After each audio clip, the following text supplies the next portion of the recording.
Hello guys, इस lecture में हम डिस्कस करने जा रहे हैं एडवर्स इफेक्ट्स ऑफ पैरासिम्पैथोमाइमेटिक्स और कोलिनोमाइमेटिक एजेंट्स। इसके एडवर्स इफेक्ट्स दो किस्म के होते हैं, लोकल साइड इफ़ेक्ट्स और सिस्टमिक साइड इफ़ेक्ट्स। जो लोकल साइड इफ़ेक्ट्स है वो मोस्टली डायरेक्ट जो पैरासिम्पैथोमाइमेटिक एजेंट्स है उसकी वजह से होती है, और लोकल साइड इफ़ेक्ट्स में हमारे पास आता है ब्लड विजन। ठीक है, क्योंकि ये मायोसिस करता है तो उसकी वजह से ब्लड विजन ये काज कर लेता है। ठीक है, और अभी जो सिस्टमिक साइड इफ़ेक्ट्स है वो दोनों डायरेक्ट पैरासिम्पैथोमाइमेटिक्स और इनडायरेक्ट पैरासिम्पैथोमाइमेटिक्स के इफ़ेक्ट्स हो सकते हैं। ठीक है, इसमें ये नहीं है कि ये एक के साइड इफ़ेक्ट्स होंगे, नहीं, डायरेक्ट भी सिस्टेमिक साइड इफ़ेक्ट्स काज कर सकता है और इनडायरेक्ट भी काज कर सकता है, और वो डिपेंड करता है कि वो किधर मतलब एक्शन इसका उसका किधर है, या मतलब कौन से रिसेप्टर्स को वो ज़्यादा एक्टिवेट करता है।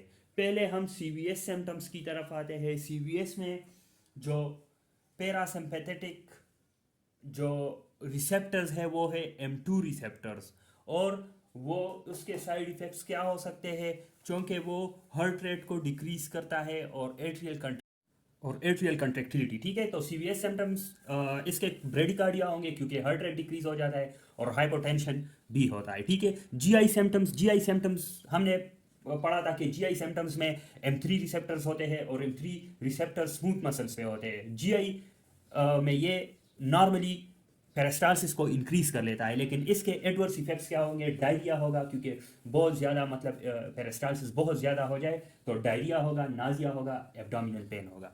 जेनेटो यूरिनरी सिम्टम्स में ये आते हैं कि वो डिट्रूजल मसल्स की बहुत ज़्यादा ओवर स्टिमुलेशन हो जाती है, बहुत ज़्यादा इसकी कंट्रैक्शन हो जाती है। ठीक है, डिट्रूजल मसल की जो कि स्मूथ मसल है और M3 रिसेप्टर्स उस पर होता है। ठीक है, तो उसकी वजह से अनकंट्रोल्ड यूरिनेशन होगा।